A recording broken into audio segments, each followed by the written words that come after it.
The Snoop Tomahawk has died in the gulag after 50 hours of work this week.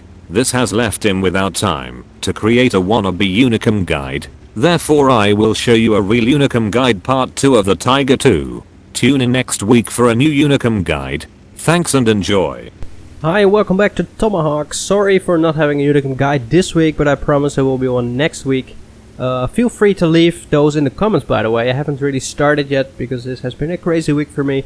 However, I have a XP record, my personal XP record on this battle for you, so hopefully you're in for a little treat. I hope you can enjoy this. So we are on Durpenburg. No one has drowned yet, so that's also a unicum in that matter. Whereas I pump a shell into this T10's track and I get spotted already, but luckily there's no artillery to catch me out here in the open. And hopefully I was hoping for some support damage on the T10, but he repairs in time. So this is a standard battle. You see we have a very well populated right flank and an okay populated left flank, whereas the Type 4 Heavy is kind of having his own party on K8 in the bottom there. So my plan is to let the Soviet based heavies, which are Chinese at the moment, the WZ-111 and the 110, to do the hard work, because they are kind of more the brawling tanks, and to let me do the sniping because I have an accurate gun. Right, I got spotted, pumping one on the move. I don't want to get caught in the side, and I find cover behind these bushes and the hill. And I have some very nice shots on the T10. However, because of the spaced armor, he trolls my shot and I don't do any damage. So my intent is now to detrack him, which I do now, hopefully to get some support damage and nail him there and to take him out easily. When I have my next shot, I see one track is back up, so I shoot in one more. This one does penetrate and actually does damage as well, so that's a double bonus. And he's almost down, and I take him out. So that's the first kill. And we reload, but the A44 is also caught in a bit of an awkward position, and I can just pump in my shells right into his front. And you see I'm actually nicely parked up behind all those trees and bushes, and he has no chance of seeing me. As I pump in another one and set him on fire, which is another bonus, thank you very much. But he does put out the flames. Get a bit lucky with this shot that it penetrates and it hits, and he is down. So what else is on this flank? A T-43, an IS-3, a T-30. And the good thing is that my tier 8s, my flank, haven't lost any hit points. Whereas I already have almost done 2000 damage. So that's very nice. The right flank is looking okay. Not much progress, however. And you see the Type 4 Heavy still camping in the back. Whereas I now start getting shots in on the T-30. And I can make use of that. Pump in one more and you see I'm still behind double cover. Unable to get spotted by those guys. Bound one on the IS-3. And our super Pershing is now pushed up and he's right below the T-30, so that requires him to turn his turret and let my shell disappear into oblivion somehow. And I decide to move up a little to get a better shot at the T-30 and to do things like this. Reload, get another opportunity. However, the shell flies very low and I guess it hits the dirt. IS-3 starts to poke around the corner and see what I can do about it. Blind shot, probably miss. Well, maybe. I guess it bounced. Reload once again, he's taking hits. Good one actually. And my shell flies way over the target. And I reload once more. This is kind of what your Tiger 2 can be used for. It's an accurate tank. It has a decent rate of fire. You see, I have actually pumped this one up with chocolate as well, because I was looking to find my first ace tanker in this tank. Yeah, needless to say, I got my first one on this battle. However, I'm taking big hits now. The IS-3, Scorpion G and the T-43. I have been spotted and I pull the heck back, because this is not how I want to play my game.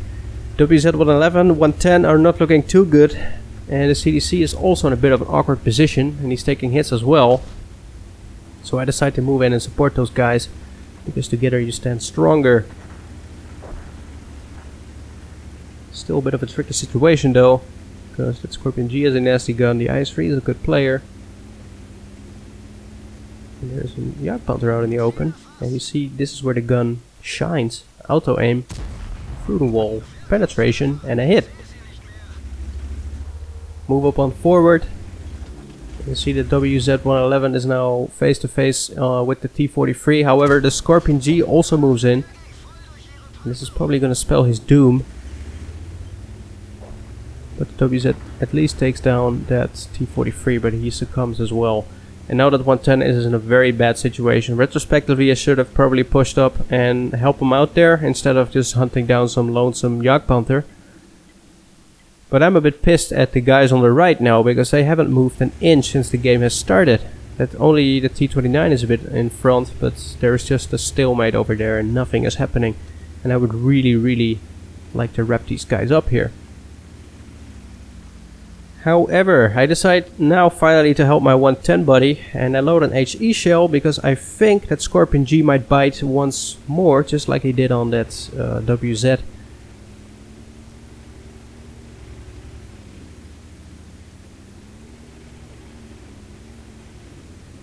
And I wasn't wrong, there he is.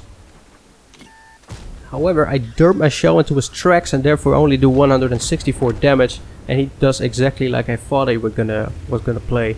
But now I got him. Ooh, it takes a hit from the T-34-100, who is back at the position where I started. And I switch back to my AP shell, where I can finish off this IS-3. Where is he actually? He is in such a position that there's no way he's gonna hit me. So I just casually drive up and say, goodbye, Mr. IS-3. And we can move on, and we've almost done 4,000 damage. It's going actually quite nicely.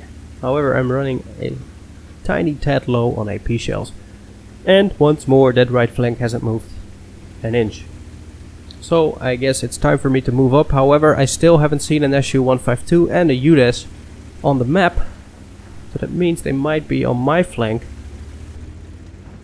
So that T-29 was the only guy with balls on this flank. But I still haven't seen a UDES or an Su-152 on the map. Speaking of which, here is the Su-152.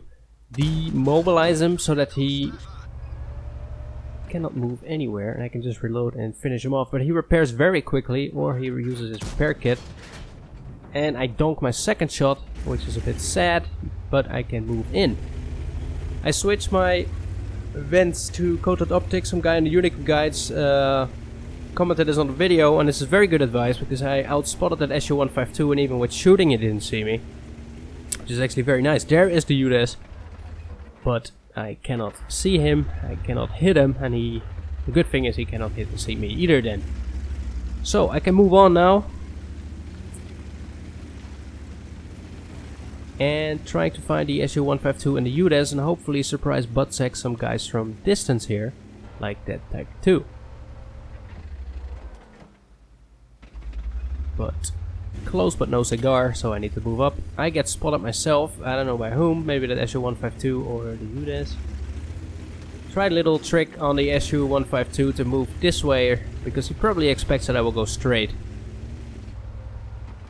And there you go, he was pointed the wrong way. I can take a hit, he donks his shell. And I can try my luck once more, but the Stura Emil finishes him off, granting me some more support damage. So the question is now, where is the UDES? He must be close. Still no proxy spot or whatnot. By the way, that little indicator you see on the bottom right here, 71, 68, 66, is the distance to the closest target within 100 meters. Therefore you can also see when you are proxy spotted. I'm not sure this is illegal, I don't think so, but it's definitely not an armor mod, like some people suggested in one of my videos. But it's in the S-Lanes mod pack, where you can install it.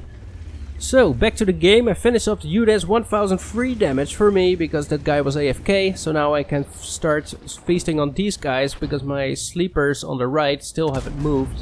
And they need to start defending now, since we are also started capping with the T-34-100 back in the base.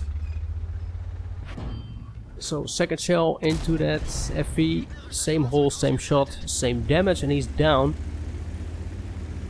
And now I can start finishing off the Tiger 2 and hopefully even the Ferdinand, because that would grant me a Radley Walters medal. Reload on the Tiger 2, bounce the first one on the cheek, hit him now in the turret once more, and he's down, won the game. And let's have a look at the result screen. So this is typically one of those battles where you just could snipe from a distance and farm damage, where the team did the hard work, and eventually the other flank, who was so passive, couldn't rack up the damage, so basically left it to me. Thankfully so though. And I got my XP record. So, should you have any awesome replays yourself, please send them to me on this email address, which might now appear on the screen. Please a link to what replays, not just raw files, so I can have a look directly at the results. Also include, for extra helpfulness, a little timeline of events. When happened what, when did you get that awesome kill, when did you fall off a bridge, when was that funny moment. I might feature those in wannabe unicum guides in the next one. Sorry for that not making happen right now, but this was really crazy. Yeah, so hopefully next week there will be a new one. Please leave in the comments also which tank you would like to see, and I can feature those. Also, if you have awesome replays to those tanks, send them to me on the email. Thanks for watching, I hope you liked it. Please like, subscribe, comment, all that jazz, and I will see you in the next one.